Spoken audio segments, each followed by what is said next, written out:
Hello friends, welcome to Elk academy. मैं आकाश मेहता।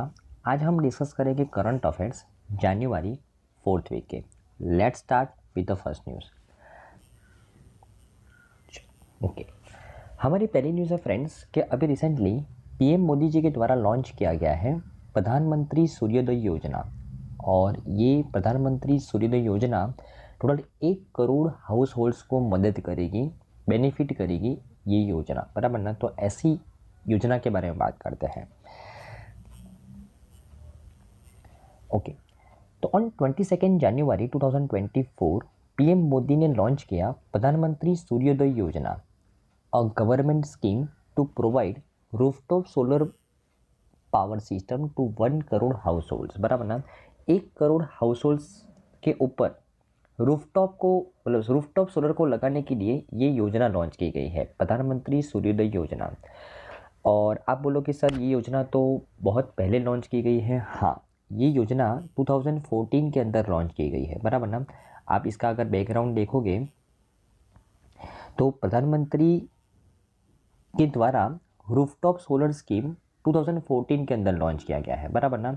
और इस योजना के अंडर में रूफटॉप सोलर को लगाने के लिए अगर फॉर एग्जांपल कोई व्यक्ति रूफटॉप सोलर लगा रहा है तो उसको कुछ सब्सिडी वगैरह प्रोवाइड की जाती है, बराबर ना, राइट। तो लोगों को इनकरेज किया जाता है कि आप अपने घर के ऊपर रूफटॉप सोलर को लगाइए और इलेक्ट्रिसिटी सोलर एनर्जी के माध्यम से प्रोड्यूस कीजिए ताकि एटमॉस्फेयर के अंदर कार्बन एमिशन कम क्रिएट हो, बराबर ना। तो ये रूफटॉप सोलर स्कीम हम 2014 से हम इम्प्लीमेंट करते आए हैं, जहाँ पे आपको अगर आप रूफटॉप सोलर एस्टैब्लिश कर रहे हो अपने घर के ऊपर तो आपको सब्सिडी दी जाती है, बराबर ना। ओके, और ये जो रूफटॉप सोलर स्कीम 2014 से जो इम्प्लीमेंट कर रहे हैं हम, वो कौन इम्प्लीमेंट करवा रहा है? Ministry of new and renewable energy के द्वारा इम्प्लीमेंट हो रही है।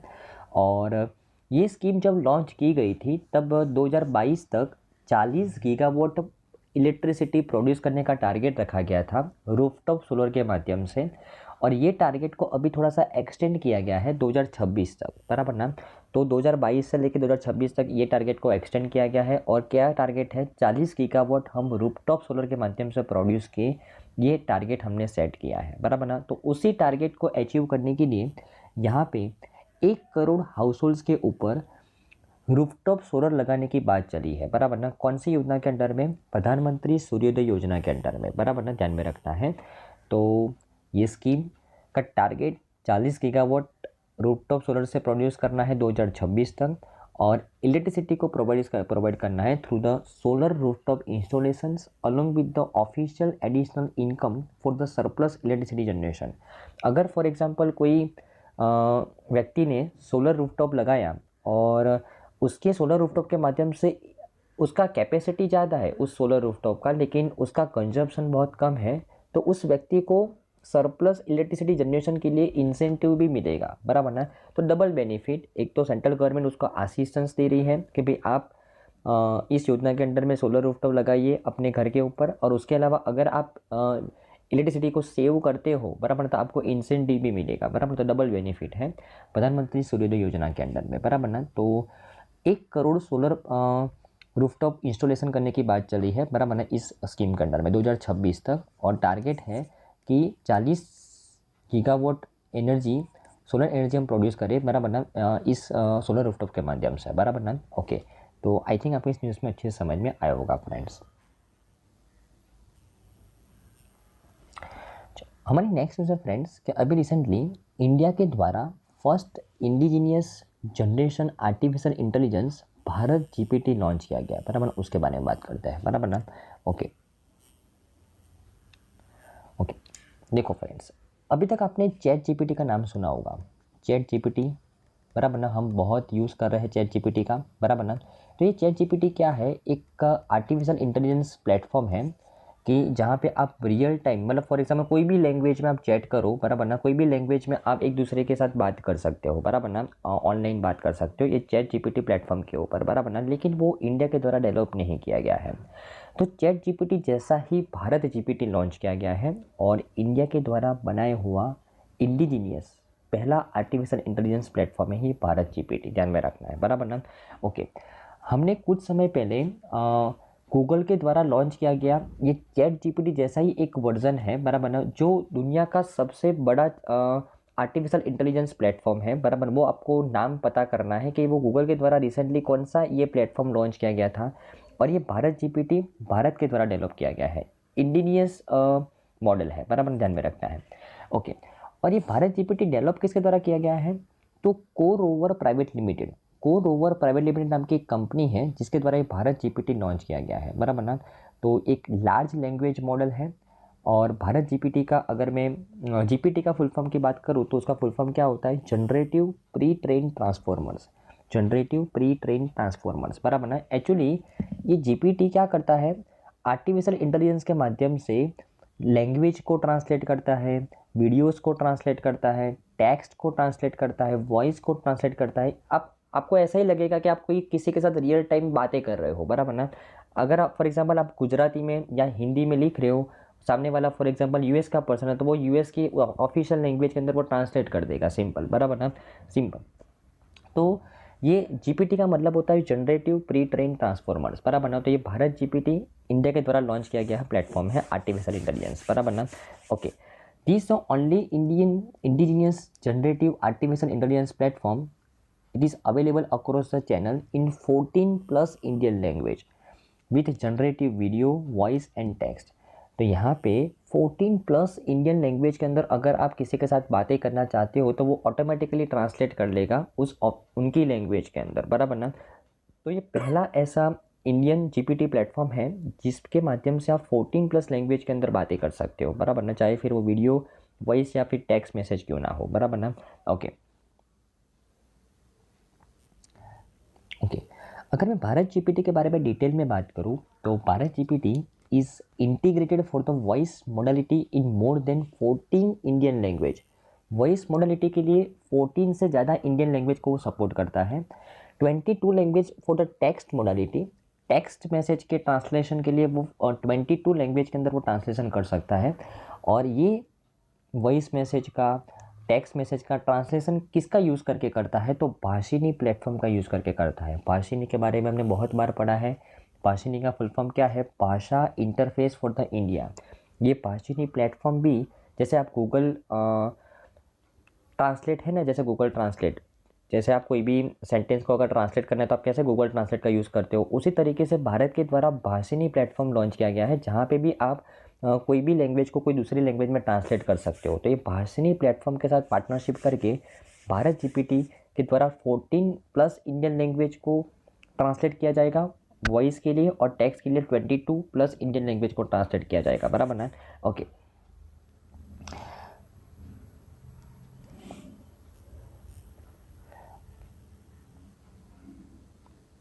अगर मैं रिसेंट बात करूँ तो एट प्रेजेंट कोर जिस कंपनी के द्वारा ये बनाया गया है भारत जीपीटी, कोर ऑफर कर रहा है artificial intelligence virtual assistant like chat bot, voice bot, video bot to organisations like the LIC, Max Life insurance, Mahindra. तो ऐसी बहुत बड़ी बड़ी संस्था के अंदर जो आर्टिफिशियल इंटेलिजेंस के जो वर्चुअल असिस्टेंट्स है वो कौन ऑफर करता है, कोर, और उसी कंपनी के द्वारा ये बनाया गया है।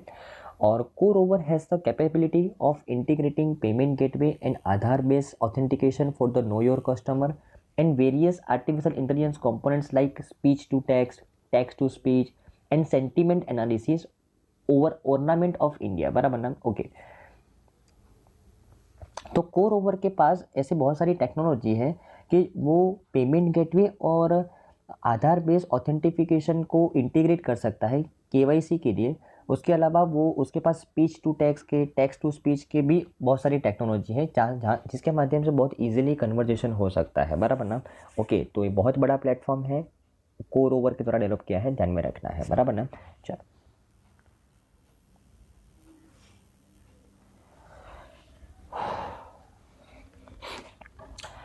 हमारे नेक्स्ट न्यूज़ है फ्रेंड्स कि अभी रिसेंटली इंटरनेशनल साइंस फेस्टिवल का आयोजन किया गया था हरियाणा के अंदर, और ये 9th एडिशन था, उसके बारे में बात करते हैं, इम्पोर्टेंट न्यूज़ है। देखो, the 9th edition of India international science festival वो कब से 17 to 20 जनवरी उसका आयोजन किया गया था, कहाँ पे, फरीदाबाद हरियाणा के अंदर। और ये फेस्टिवल आयोजित करने का मेन ऑब्जेक्टिव क्या है? To celebrate the achievement of India in the frontier of areas of science and technology. तो साइंस एंड टेक्नोलॉजी के अंदर जो इंडिया के द्वारा जो अचीवमेंट्स हुए हैं उसको सेलिब्रेट करने के लिए हम हर साल साइंस फेस्टिवल का इंटरनेशनल साइंस फेस्टिवल का आयोजन करते हैं, बराबर। और इस बार फरीदाबाद हरियाणा के अंदर इसका आयोजन किया गया था। इस बार की थीम क्या रखी गई थी? Science and technology public outreach in Amritkaal. कि भाई अमृतकाल मतलब 2022 से लेकर 2047, जो हमारे आज़ादी के 75 ईयर्स से आज़ादी के 100 साल जब कंप्लीट हो गए, इस टाइम पीरियड को नाम दिया गया है अमृतकाल। इस अमृतकाल के अंदर हम साइंस एंड टेक्नोलॉजी किस तरीके से पब्लिक को यूज़ करेगी उसके ऊपर फोकस करेंगे, बराबर ना। ऑब्जेक्टिव है इस इवेंट का to recognise a science enthusiast, foster scientific curiosity in the students and promote the science, technology, engineering and mathematics among the Indian citizens, बराबर ना। तो ये इवेंट का आयोजन करने का मेन ऑब्जेक्टिव क्या है कि जो साइंस के अंदर जो रुचि रखते हैं उनको और बढ़ावा देना, उनको इंकरेज करना, जो साइंस के जो स्टूडेंट्स हैं उनके अंदर क्यूरोसिटी पैदा करना, और जो स्टीम सेक्टर है science, technology, engineering and mathematics sector के अंदर लोग इंडियन सिटीजन्स के अंदर अवेयरनेस क्रिएट करना, ये ऑब्जेक्टिव के साथ इस इवेंट को हर साल आयोजन किया जाता है, बराबर ना। ओके ओके इस बार इस इवेंट का आयोजन फरीदाबाद हरियाणा के अंदर एक संस्था है, translational health science and technology institute, इस संस्था के कैंपस के अंदर इसका आयोजन किया गया, बराबर ना। किसके द्वारा इसको ऑर्गेनाइज किया गया? Department of science and technology, जो ministry of science and technology का पार्ट है, उसके द्वारा इसको ऑर्गेनाइजेशन किया गया। और टोटल 22 कंट्रीज़ के अलग अलग साइंटिस्ट के द्वारा यहाँ पे पार्टिसिपेट किया गया। और कौन कौन से 22 कंट्रीज़ आपको याद रखने की ज़रूरत नहीं है, बराबर ना। लेकिन कहाँ पे आयोजन किया गया इस इवेंट का, किसके द्वारा आयोजन किया गया, और कितने लोगों की मतलब कितने कंट्री से यहाँ पे लोगों ने पार्टिसिपेट किया था? 22 कंट्रीज से, बराबर ना। ओके ओके अगर मैं इस इवेंट के हाईलाइट के बारे में बात करूँ तो टोटल 17 इवेंट्स का आयोजन किया गया था इस साइंस फेस्टिवल के दौरान, बराबर ना। और उसके अंदर student science village, face to face of new frontiers of science and technology, students innovation festival, space hackathon, young scientist conference, science technology and innovation exhibition, ऐसी बहुत सारी इवेंट का आयोजन किया गया था। टोटल 17 इवेंट का आयोजन किया गया था, बराबर ना। ओके और अगर मैं बात करूँ science technology and innovation exhibition की, तो इस इवेंट के अंदर 100 स्टॉल्स फीचर किए गए थे। टोटल 100 स्टॉल्स ने यहाँ पे पार्टिसिपेट किया था, और 20 stalls are from private organisations and 80 stalls were from government entities, बराबर ना। तो science technology and innovation exhibition के अंदर टोटल 100 स्टॉल्स की तरफ पार्टिसिपेट किया गया था, उसमें से 20 प्राइवेट ऑर्गेनाइजेशन की तरफ थे और 80 स्टॉल्स गवर्नमेंट ऑर्गेनाइजेशन की तरफ थे था। बहुत बहुत इंपॉर्टेंट है, बराबर ना। और इस एग्जीबिशन को देखने के लिए 1 लाख विजिटर्स आए थे अलग अलग जगह से। और इस एग्जीबिशन के अंदर स्टॉल्स किसके किसके थे? तो आईआईटीज़ के, डीआरडीओ के, इसरो के, मिनिस्ट्री ऑफ अर्थ साइंस के, department of science and technology के, और भी बहुत बड़ी बड़ी संस्था, बहुत बड़ी बड़ी कॉलेज के यहाँ पे स्टॉल थे। टोटल 100 स्टॉल्स थे, बराबर ना। ओके और several awards under the different categories were given to the participants at the Mega Science Expo। तो इसी एग्जीबिशन के दौरान जिनके स्टॉल्स के द्वारा अच्छा परफॉर्मेंस किया गया, कन्विंस किया गया लोगों को, और उनका जो प्रोडक्ट अच्छा है, लोगों को हेल्प कर सकता है, ऐसा है, तो उनको अलग अलग कैटेगरी में अवार्ड भी दिया गया। तो अगर मैं बात करूँ तो बेस्ट कॉन्सेप्चुअल पेवेलियन, तो बेस्ट कॉन्सेप्चुअल पेवेलियन का मतलब जो स्टॉल्स 100 स्टॉल्स थे उसमें से सबसे अच्छा कॉन्सेप्चुअल पेवेलियन, मतलब कॉन्सेप्चुअल टॉपिक किसका था, किसका प्रोडक्ट एकदम कॉन्सेप्चुअल था? तो रमन रिसर्च इंस्टीट्यूट बेंगलुरु कर्नाटका का जो प्रोडक्ट था वो एकदम कॉन्सेप्चुअल था, बराबर ना। Best technology pavilion DRDO ministry of defence का। बेस्ट इंटरेक्टिव पेवेलियन, तो लोगों को कन्विंस करने में सफल कौन हुआ? National centre for the polar and ocean research, जो मिनिस्ट्री ऑफ अर्थ साइंस के अंडर में काम करती है, वो। ओके उसके अलावा अगर मैं बात करूँ जूरी स्पेशल मेंशन अवार्ड, जो जज थे उनके द्वारा जो रिकमेंड किया गया, तो वो Indian council of medical research. और best pebble in the expo कौन किसका था? Council of scientific and industrial research CSIR का, ध्यान में रखना है, बराबर ना। तो ये अवार्ड ध्यान में रखने हैं, ये एग्जीबिशन ध्यान में रखना है, और ये साइंस फेस्टिवल कहाँ पे हुआ वो ध्यान में रखना है। आई थिंक आपको इस न्यूज़ में अच्छी समझ में आया होगा फ्रेंड्स।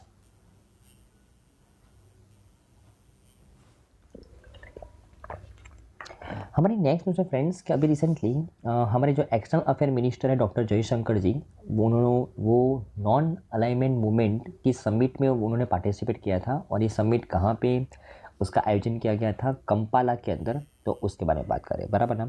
चलो,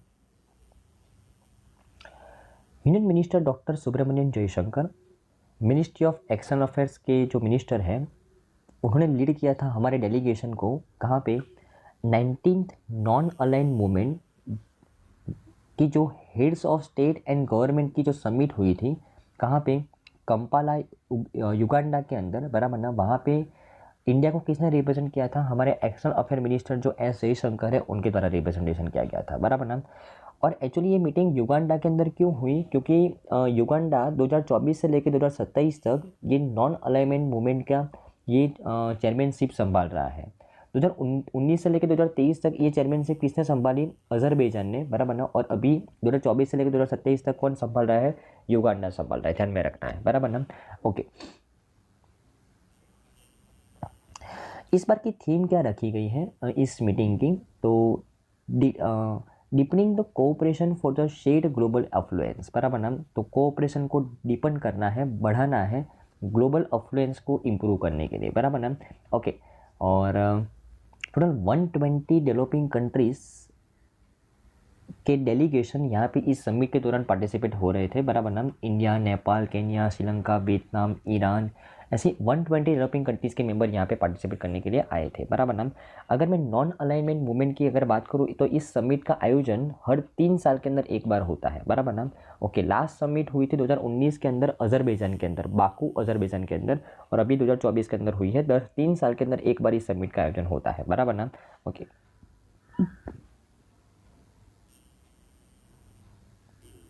ओके, अगर मैं नॉन अलाइन मूवमेंट की बात करूँ, इस ग्रुप की बात करूँ, तो idea of non aligned movement, इसको ओरिजिनेट किया गया था 1955 के अंदर, बराबर ना। कौन सी कॉन्फ्रेंस के अंदर? एशियन अफ्रीकन और एफ्रो एशियन कॉन्फ्रेंस, बराबर ना।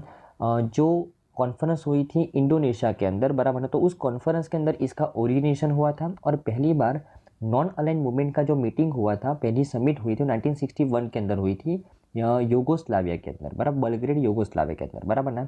ओके, और इस बार की जो मीटिंग हुई है वो कहाँ पे हुई है? युगांडा के अंदर, बराबर, ध्यान में रखना है।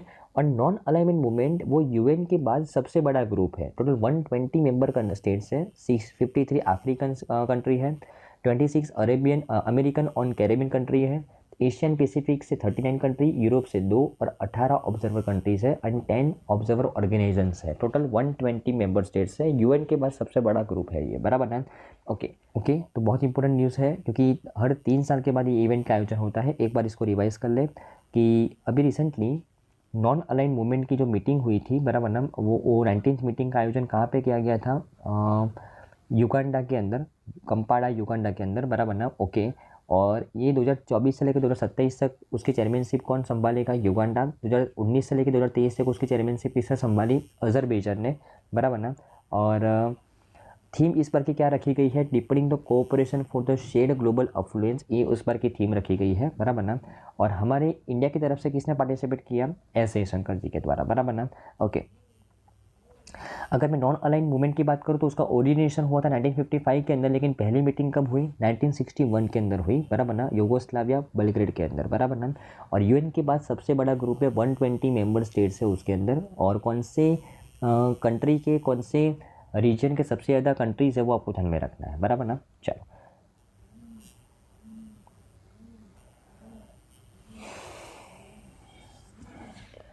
हमारी नेक्स्ट न्यूज़ है फ्रेंड्स कि recently reserve bank of India के द्वारा एक रिपोर्ट लॉन्च किया गया है कि रिपोर्ट के अंदर रिजर्व बैंक ऑफ इंडिया ने कंसर्न दिखाया है कि पंचायत राज इंस्टीट्यूट है, मतलब पंचायत जो है उनको अपना रेवेन्यू खुद से डेवलप करना पड़ेगा, उसके लिए उनको एफर्ट्स लगाने पड़ेंगे।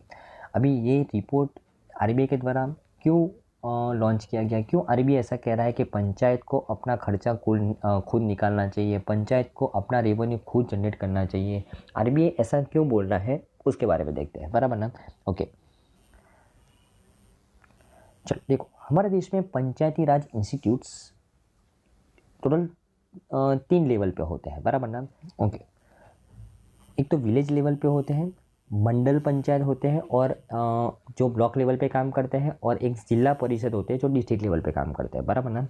तो अगर मैं पंचायती राज इंस्टीट्यूट की बात करूँ तो तीन लेवल पे होते हैं, विलेज लेवल, मंडल लेवल जिसको हम बोलते हैं ब्लॉक लेवल पे काम करते हैं, जिला पंचायत जो डिस्ट्रिक्ट लेवल पे काम करते हैं। टोटल 2.62 लाख पंचायती राज इंस्टीट्यूशंस हैं इंडिया के अंदर, उसमें 2.55 लाख तो ग्राम पंचायत हैं, 6,707 मंडल पंचायत हैं और 665 जिला परिषद है, बराबर ना। ओके, अक्टूबर 2023 का ये डेटा है। और according to the article 243H of the constitution, ये पंचायत को एम्पावर करता है कि वो इम्पोज कर सकता है, कलेक्ट कर सकता है और अलोकेट कर सकता है टैक्सेस को, ड्यूटीज़ को, टोल्स को और फीस को, बराबर ना। तो इतने माध्यम से पंचायत अपना रेवेन्यू जनरेट कर सकता है, क्योंकि उनको एक पावर दिया गया है कि आप टोल, ड्यूटी, टैक्सीज, फीस वगैरह इम्पोज और कलेक्ट कर सकते हो, बराबर ना। ओके, तो इतनी चीज़ों को आपको ध्यान में रखना है पंचायत के बारे में, बराबर ना। ओके ओके, अभी ये जो पंचायत होते हैं, बराबर ना, पंचायती राज इंस्टीट्यूशन होते हैं, उनको अलग अलग जगह से ग्रांट मिलती है, बराबर ना। यूनाइटेड ग्रांट्स मतलब सेंट्रल गवर्नमेंट के द्वारा हर एक पंचायत को बाय डिफ़ॉल्ट अनकंडीशनल अलोकेशन दिया जाता है कि भाई आपको इतना पैसा तो दे दिया जाएगा, बराबर ना। ओके, और टाइड ग्रांट का मतलब क्या होता है, कोई स्पेसिफिक सेक्टर लाइक सैनिटेशन और एजुकेशन के लिए, लाइक हेल्थ के लिए, कोई सेंट्रल गवर्नमेंट कोई पंचायत को यहाँ पे कोई स्पेसिफिक पर्पस के लिए अगर वो ग्रांट दे तो उसको बोलते हैं tied grant. Performance based grant, अगर कोई पंचायत अच्छा परफॉर्म कर रहा है, बराबर ना, तो सेंट्रल गवर्नमेंट के द्वारा उसको परफॉर्मेंस बेस्ड ग्रांट भी प्रोवाइड की जाती है, बराबर ना। और स्पेशल कैटेगरी ग्रांट मतलब अगर कोई डिजास्टर वगैरह आ गया कोई पंचायत के अंदर, तो उसको वो फुलफिलमेंट करने के लिए वहाँ पे सेंट्रल गवर्नमेंट के द्वारा ग्रांट दी जाती है, बराबर ना। ओके, तो ये 4 टाइप के ग्रांट्स मिलते हैं पंचायत को। नेटेड का मतलब अनकंडीशनल ग्रांट मिलती है, टाइड का मतलब स्पेसिफिक पर्पस के लिए, परफॉर्मेंस के बेस ऊपर परफॉर्मेंस बेस्ड ग्रांट मिलती है, और स्पेशल कैटेगरी मतलब कोई मतलब कोई ऐसी इवेंट हो गई जो होनी ना चाहिए, उसको फुलफिल करने के लिए यहाँ पे उसको ग्रांट दी जाती है, बराबर ना। अभी एक तरीका ये हो गया कि ये ग्रांट के माध्यम से पंचायत रेवेन्यू जनरेट करती है, बराबर ना। ओके, क्या मुझे बताओ, अगर कोई पंचायत को ग्रांट मिल रही है तो क्या वो पंचायत खुद से रेवेन्यू जनरेट करती है? नहीं, बराबर ना। ओके, उसके अलावा पर्टिकुलर सेंट्रल गवर्नमेंट को जितना भी टैक्स रेवेन्यू होता है उसमें से कितना टैक्स उसको स्टेट गवर्नमेंट को प्रोवाइड करना है, उसका डिसीजन कौन लेता है? तो सेंट्रल फाइनेंस कमीशन लेता है।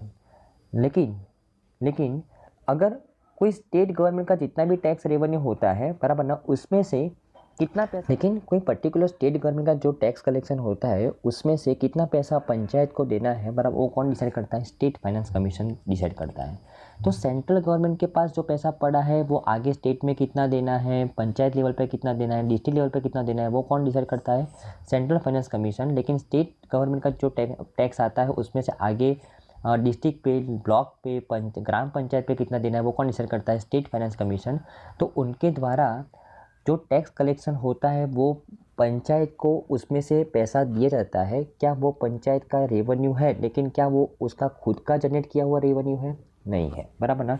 तो पंचायत के पास, पंचायती राज इंस्टीट्यूट्स के पास, या तो सेंट्रल गवर्नमेंट के द्वारा जो पैसा प्रोवाइड किया गया, स्टेट गवर्नमेंट के द्वारा जो पैसा प्रोवाइड किया गया, जो ग्रांट के माध्यम से पैसा मिला, वो पैसा आता है as a revenue, right. Okay, लेकिन आरबीआई का रिपोर्ट ये कह रहा है कि according to the report the own revenue of the panchayat account for only 1.1% of their total revenue. मतलब अगर फॉर एग्जांपल 100 रुपया पंचायत के पास आता है रेवेन्यू के माध्यम से, मात्र उसमें से 1.10 रुपया वो अपने खुद से वो डेवलप करता है, बराबर ना। ओके, अभी आप बोलोगे सर पंचायत रेवेन्यू कैसे जनरेट कर सकता है, खुद से रेवेन्यू कैसे जनरेट कर सकता है? तो पंचायत के पास कुछ, मैंने आपको बोला ना कि वो ड्यूटीज़, फीस, टैक्सेस कलेक्ट कर सकता है, उसको ये राइट दिया गया है, बराबर ना। तो panchayat generates their own revenues by imposing the local taxes, fees, charges on the various activities including the land revenue, professional and trade taxes, ये सब टैक्सेस वो कलेक्ट कर सकता है, लेकिन उसके माध्यम से मात्र 1.1% रेवेन्यू जनरेट होता है उसके टोटल रेवेन्यू में से, बराबर ना, ये आरबीआई का रिपोर्ट कहता है, बराबर ना। ओके, उसके अलावा नॉन टैक्स रेवेन्यू भी आ सकता है पंचायत का, कैसे, तो फ्रॉम पंचायती राज प्रोग्राम्स, वो अलग अलग जगह से प्रोग्राम अलग अलग जगह पे प्रोग्राम ऑर्गेनाइज करे, वहाँ से जो टिकट्स वगैरह है तो उसके माध्यम से वो पैसा जनरेट कर सकता है। फॉर एग्जांपल वो कोई तरीके से कोई इंटरेस्ट अर्निंग हो रहा है तो वहाँ से भी पैसा जनरेट कर सकता है, तो वो तो मात्र 3.3% है उसके टोटल अर्निंग के, बराबर ना।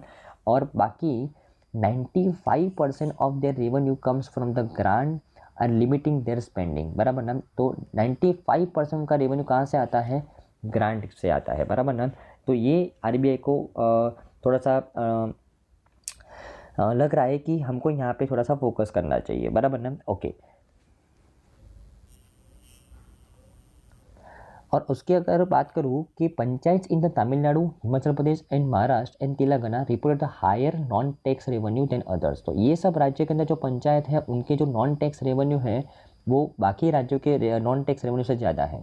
अगर हम एवरेज रेवेन्यू पर पंचायत की बात करें तो 2020-21 के अंदर जो पंचायत का एवरेज रेवेन्यू 21.2 लाख था, 2021-22 के अंदर वो 23.2 लाख हो गया, और 2022-23 के अंदर वो 21.23 लाख, बराबर, मतलब 21 लाख के आसपास रहता है अगर हम सभी को मिला के बात करें, टैक्सीज, नॉन टैक्सीज और ग्रांट सभी को मिला के। और average revenue per panchayat is varied from 2.7 lakh in Andhra Pradesh to 64 lakh in West Bengal. आप आंध्र प्रदेश के अंदर एवरेज रेवेन्यू पर पंचायत देखो कितना कम है, 2.7 लाख, और आप वेस्ट बंगाल के अंदर एवरेज रेवेन्यू देखो कितना है, 64 लाख। तो हमारे देश में अलग अलग राज्य में पंचायत की हालत भी अलग अलग है, आपको यहाँ से क्लियरली दिख रहा है, बराबर ना।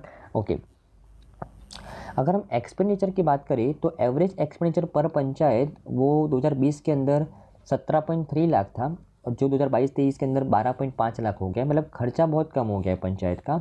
और states of Goa, Karnataka, Odisha, Sikkim, Kerala and Tamil Nadu recorded the highest average expenditure at the panchayat level, ध्यान में रखना है, बराबर ना। ओके,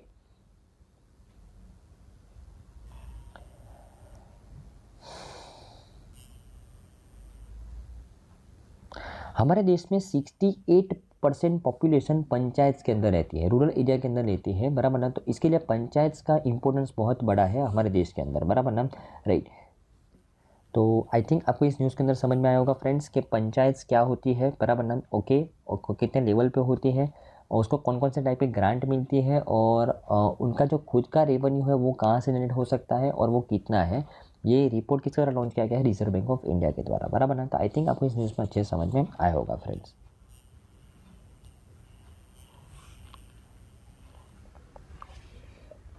हमारे नेक्स्ट न्यूज़ है फ्रेंड्स कि हमारे जो सोशलिस्ट आइकॉन कर्पूरी ठाकुर, उनको अवार्ड दिया गया भारत रत्न, बराबर ना, उनको भारत रत्न देने का अनाउंसमेंट किया गया है, बहुत इंपॉर्टेंट न्यूज़ है, उनके बारे में बात करते हैं। तो द्रौपदी मुर्मू जी जो हमारे प्रेसिडेंट ऑफ इंडिया है, उन्होंने अवार्ड दिया Bharat Ratna, India's highest civilian award, to the former Bihar chief minister and socialist leader Karpoori Thakur, बराबर ना, उनको ये अवार्ड पोस्टुमसली मिला है, ध्यान में रखना है। तो भारत रत्न इंडिया का सबसे बड़ा सिविलियन अवार्ड किसको मिला है, जो former chief minister of Bihar और सोशलिस्ट कर्पूरी ठाकुर, उनको ये अवार्ड मिला है, किसके द्वारा दिया गया, द्रौपदी मुर्मू जी जो हमारे प्रेसिडेंट हैं उनके द्वारा, बराबर ना।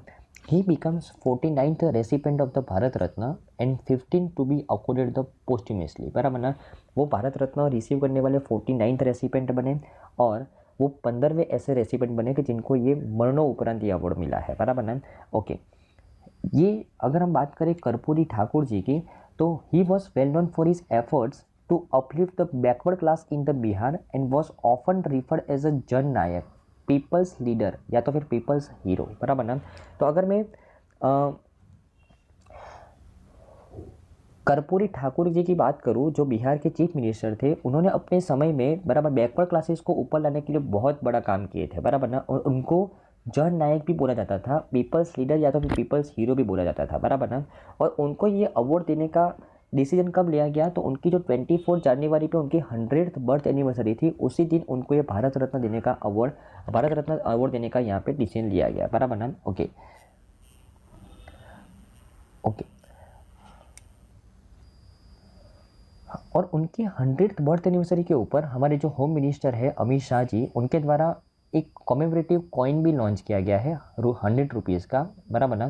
तो ये भी आपको ध्यान में रखना है कि अभी recently commemorative coin of denomination 100 rupees का एक कॉइन लॉन्च किया गया। वो किसकी याद में लॉन्च किया गया? तो 100th birth anniversary of the Karpoori Thakur ji के, बराबर ना। ओके, अगर मैं इस कॉइन की बात करूँ तो the coin features a portrait of late Thakur and inscription birth centenary of the late Shri Karpoori Thakur in Devanagari and English language, बराबर ना, राइट। तो इस कॉइन के अंदर 50% सिल्वर, 40% कॉपर एंड 5% निकल एंड जिंक है, बराबर ना। और ऐसे कॉइन को अभी लॉन्च किया गया है, बराबर ना। ओके, और मुझे एक चीज़ बताओ फ्रेंड्स कि क्या ये जो कॉमेमोरेटिव कॉइन्स होते हैं क्या वो लीगल टेंडर होते हैं? लीगल टेंडर मतलब क्या हम उसको कोई चीज़ परचेज करने के लिए यूज़ कर सकते हैं? नहीं, ये जस्ट जो पॉपुलर पर्सनालिटी होती है, प्रोमिनेंट पर्सनालिटी होती है, उनकी याद में ये कॉइन्स लॉन्च किए जाते हैं, बराबर ना, राइट। ओके ओके, अगर मैं कर्पूरी ठाकुर जी की बात करूँ तो उनका जन्म 24 जनवरी 1924 को हुआ था बिहार के अंदर। और बाद में जो डिस्ट्रिक्ट में मतलब उनका जो जन्म हुआ था वो समस्तीपुर जो डिस्ट्रिक्ट है बिहार का, वहाँ पे हुआ था। फिर बाद में वो डिस्ट्रिक्ट का नाम, वो गांव का नाम कर्पूरी ग्राम रखा गया, बराबर ना। ओके, और उसके बाद उन्होंने पहली बार इलेक्शन 1952 के अंदर जीता। और उन्होंने बिहार का जो चीफ मिनिस्टर के तौर के ऊपर उन्होंने 1970 से लेकर 1971 ये एक टर्म हो गया उनका, और 1977 से लेकर 1979 ये 2 टर्म हो गए। टोटल 2 टर्म के लिए उन्होंने बिहार के चीफ मिनिस्टर के तौर के ऊपर काम किया है, बराबर ना, राइट। और he was notably recognized in Bihar for implementing a complete ban on the alcohol in 1970। Bihar के अंदर अल्कोहल को कंप्लीट बैन करने का जो रिकग्निशन है वो किसको जाता है? कर्पूरी ठाकुर जी को जाता है, बराबर ना। ओके, और अगर मैं भारत रत्न की बात करूं तो भारत रत्न की शुरुआत 1954 के अंदर हुई थी, बराबर ना। और ये जो अवार्ड है वो एक्सेप्शनल सर्विस अगर किसी ने दी है देश के लिए, परफॉर्मेंस दिया है देश के लिए, तो उनको ये अवार्ड दिया जाता है, बराबर ना। और ये रिकमेंडेशन कि किसको भारत रत्न देना है उसका रिकमेंडेशन खुद प्राइम मिनिस्टर करते हैं प्रेसिडेंट को। और मैक्सिमम एक साल में 3 लोगों को भारत रत्न दिया जा सकता है, बराबर ना। एक्सेप्शनल केस होते हैं लेकिन according to the rule constitution maximum एक साल में 3 लोगों को भारत रत्न दिया जा सकता है, बराबर ना।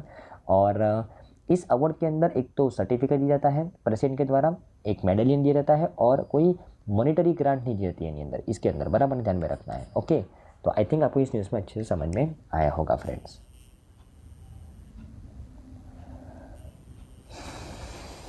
ओके, हमारे नेक्स्ट न्यूज़ है फ्रेंड्स कि अभी recently union minister for civil aviation के द्वारा इनोग्रेट किया गया एशिया का largest aviation event wings India, बराबर ना। और ये एशिया का लार्जेस्ट एविएशन इवेंट है, ध्यान में रखना है, बहुत इंपॉर्टेंट न्यूज़ है।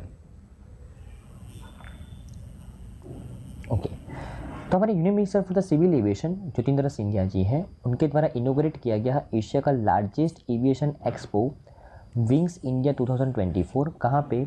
हैदराबाद के अंदर, बेगमपेट एयरपोर्ट हैदराबाद के अंदर, तेलंगाना के अंदर इसका आयोजन किया गया। और इस इवेंट का थीम क्या रखा गया? Connecting India to the world in Amritkaal, setting the stage for the India civil aviation at the rate 2047। Theme बहुत इंटरेस्टिंग है। एक तो इंडिया को कनेक्ट करना है वर्ल्ड के साथ अमृतकाल के अंदर, और एक स्टेज क्रिएट करना है इंडिया के लिए सिविल एविएशन के अंदर में कौन से साल तक? 2047 तक, बराबर ना, ध्यान में रखना है। ओके, अगर मैं इस इवेंट के बारे में बात करूं तो इस इवेंट के अंदर 3A के ऊपर फोकस किया गया है इंडियन एविएशन सेक्टर के लिए, एक्सेसिबिलिटी, अवेलेबिलिटी एंड अफोर्डेबिलिटी, बराबर ना। और अगर मेजर अनाउंसमेंट की बात करूं इस इवेंट के दौरान तो मेजर अनाउंसमेंट अगर हमारे लिए जो काम का है, उड़ान 5.3 लॉन्च किया गया है। उसके अलावा एयरबस और एयर इंडिया के साथ पार्टनरशिप करके एक ट्रेनिंग सेंटर एस्टेब्लिश किया जाएगा जहाँ पे 10,000 प्लस पायलट्स को ट्रेनिंग प्रोवाइड की जाएगी, बराबर ना, एक साल के अंदर। और उसके अलावा बाकी कोई इम्पोर्टेंट अनाउंसमेंट इतना हमारे एग्ज़ाम पॉइंट ऑफ व्यू से नहीं हुआ है, लेकिन विंग्स इंडिया एशिया का लार्जेस्ट इवेंट है, इसके लिए उसके बारे में थोड़ा बहुत आपको नॉलेज जरूरी है, बराबर ना। ओके, अगर मैं विंग्स इंडिया अवार्ड्स 2024 के बारे में बात करूं तो यहाँ पे जो एयरलाइन ऑपरेटर के द्वारा जो एयरपोर्ट के द्वारा पूरे साल में अच्छा परफॉर्मेंस किया गया है बराबर ना, उनको इस इवेंट के दौरान अवार्ड्स दिए जाते हैं बराबर ना, राइट। तो अगर मैं बात करूँ अवार्ड्स की तो एयरपोर्ट ऑफ द ईयर किसको मिला है, जॉइंट अवार्ड मिला है बेंगलुरु इंटरनेशनल एयरपोर्ट जो केम्पीगौड़ा इंटरनेशनल एयरपोर्ट है उसको, और दिल्ली इंटरनेशनल एयरपोर्ट जो जिसको हम इंदिरा गांधी इंटरनेशनल एयरपोर्ट बोलते हैं उसको बराबर ना, ओके। उसके अलावा सस्टेनेबिलिटी चैंपियन मतलब जो एयरपोर्ट के ऊपर एनवायरनमेंट के ऊपर फोकस किया गया है, दिल्ली इंटरनेशनल एयरपोर्ट लिमिटेड को सस्टेनेबिलिटी चैंपियन का अवार्ड दिया गया है। इनोवेशन चैंपियन का award Mumbai international airport limited जो जिसको हम बोलते हैं छत्रपति शिवाजी महाराज इंटरनेशनल एयरपोर्ट उसको इनोवेशन चैंपियन का अवार्ड दिया गया है। और एयरलाइन ऑफ द ईयर का अवार्ड विस्तारा टाटा का जो कोलाब्रेशन है उसको दिया गया है। इंटरनेशनल कनेक्टिविटी का अवार्ड एयर इंडिया को। उसके अलावा अगर मैं बात करूँ रीजनल कनेक्टिविटी का अवार्ड अलायंस एयर को। और अगर एयरलाइन कैटेगरी में सस्टेनेबिलिटी चैंपियन की बात करें तो एयर इंडिया एक्सप्रेस उसको ये अवार्ड दिया गया है। स्टेट चैंपियन की अगर बात करें तो एविएशन सेक्टर के अंदर कौन से स्टेट ने अच्छा परफॉर्म किया है तो Uttar Pradesh, outstanding performance in the civil aviation. और लाइफ टाइम अचीवमेंट अवार्ड किसको दिया गया है तो तुलसी बिरचंदनी जो एमडी है ब्लू डार्ट के उनको। और अदर अवार्ड की अगर बात करूँ तो best aviation service provider GMR group, best fuel service Indian oil sky tanking private limited. और ये कुछ अवार्ड्स आपको ध्यान में रखना है इस न्यूज़ में से बराबर ना। विंग्स इंडिया इवेंट कहाँ पे, हैदराबाद के अंदर कौन से एयरपोर्ट के अंदर हुआ, और कौन कौन से अवार्ड किसको दिए गए हैं वो जस्ट आपको एग्जाम पॉइंट ऑफ व्यू से ध्यान में रखना है बराबर ना, ओके।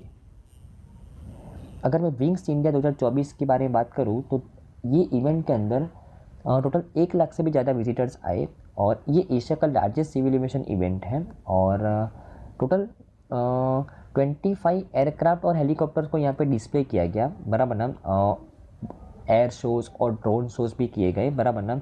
और जो सारंग हेलीकॉप्टर्स के द्वारा यहाँ पे बहुत ही खतरनाक एयर शोज़ होते हैं वो आपको पता ही है बराबर, उनके द्वारा यहाँ पे परफॉर्म किया गया। और यूके की भी कुछ जेट फ्राइज ने यहाँ पे परफॉर्म करके लोगों का दिल जीत लिया था बराबर इस इवेंट के दौरान, राइट, ओके ओके। उसके अलावा उड़े देश का आम नागरिक जो स्कीम है हमारी उड़ान स्कीम, उसके अचीवमेंट्स के बारे में हमारे ministry of civil aviation Jyotindra Sinha ji के द्वारा बताया गया कि civil aviation minister described the achievement of India's aviation sector with the help of Udan scheme during the past few years. ये जो उड़ान स्कीम है जो मिनिस्ट्री ऑफ सिविल एविएशन के द्वारा रीजनल कनेक्टिविटी को इम्प्रूव करने के लिए 2016 के अंदर लॉन्च किया गया था बराबर ना। और इस स्कीम को इम्प्लीमेंट करने के बाद जो हमारी जो पैसेंजर्स हैंडल करने की क्षमता है जो 2014 के अंदर 60 मिलियन थी वो अभी 143 मिलियन हो चुकी है 2020 के अंदर बराबर ना। Compound annual growth rate 14.5% grow हुआ है। पैसेंजर हैंडलिंग कैपेसिटी है जो हमारी एयरपोर्ट्स की एयरलाइंस की बराबर ना वो इतनी इम्प्रूव हो चुकी है उड़ान स्कीम को इम्प्लीमेंट करने के बाद। उसके अलावा जो हमारे इंटरनेशनल पैसेंजर्स है वो भी काफ़ी ज़्यादा मात्रा में ग्रो हुए, 6.1% ग्रोथ हुआ है कंपाउंड एनुअल ग्रोथ रेट 2014 से लेकर 2020 के अंदर बराबर ना। अगर हम लास्ट 15 साल की बात करें तो 60% कार्गो हैंडलिंग कैपेसिटी हमारी बढ़ी है एविएशन सेक्टर के माध्यम से बराबर ना, ओके।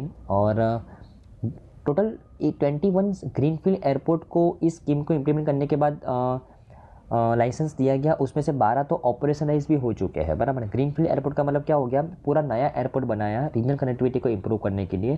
तो 21 ग्रीनफील्ड एयरपोर्ट इस स्कीम को इम्प्लीमेंट करने के बाद हमने सेंशन किए, उसमें से 12 तो ऑपरेशनाइज भी हो चुके हैं बराबर ना, okay okay. Under the PM's flagship scheme Ude Desh ka Aam Nagrik 76 airports in the tier 3 and tier 4 and other remote corner of the country have been operationalised with more than 1.32 crore people have benefited from this scheme in more than 2.5 lakh flights. इस स्कीम को implement करने के बाद 76 airports को develop किया गया है बराबर ना। ग्रीनफील्ड एयरपोर्ट भी उसके अंदर आ गए, सब कुछ मिला के 76 एयरपोर्ट को डेवलप किया गया जिसके माध्यम से 1.32 करोड़ पीपल को बेनिफिट हुआ है बराबर ना। वायबिलिटी गैप फंडिंग मतलब जो पैसा जहाँ पे पैसे की रिक्वायरमेंट है वहाँ पे सरकार ने पैसा प्रोवाइड करके 3100 करोड़ रुपए का अब तक पैसा प्रोवाइड किया है इस स्कीम के अंडर में, और 1300 उड़ान रूट को डेवलप करने के लिए बराबर ना, ओके। और इंडियन एविएशन सेक्टर को डेवलप करके 2047 तक जो हमारी टारगेट है $20 ट्रिलियन इकोनॉमी बनने का, वो हमारा सपना हम फुलफिलमेंट करेंगे, ऐसा मिनिस्टर बोल रहे हैं, बराबर ना। ओके। और उड़ान स्कीम के अंडर में ही हेलीकॉप्टर्स के लिए स्पेसिफिकली जो रूट्स आइडेंटिफाई करने के लिए हमने गगन एप्लीकेशन लॉन्च की है, बराबर ना, राइट। गगन एप्लीकेशन किसने लॉन्च की है? इसरो के द्वारा। स्पेशली हेलीकॉप्टर्स के लिए ये मैप प्रोवाइड करेगा, सिंपल, बराबर ना। ओके। और मिनिस्ट्री ऑफ सिविल एविएशन की बात करूँ, यूनियन मिनिस्टर है हमारे ज्योतिन्द्र सिंधिया और मिनिस्टर ऑफ स्टेट है विजय कुमार सी, बराबर ना। तो आई थिंक आपको इस न्यूज़ में अच्छे से समझ में आया होगा फ्रेंड्स। तो आई थिंक आज की सभी न्यूज़ के अंदर आपको अच्छे समझ में आया होगा friends. Thank you friends, bye.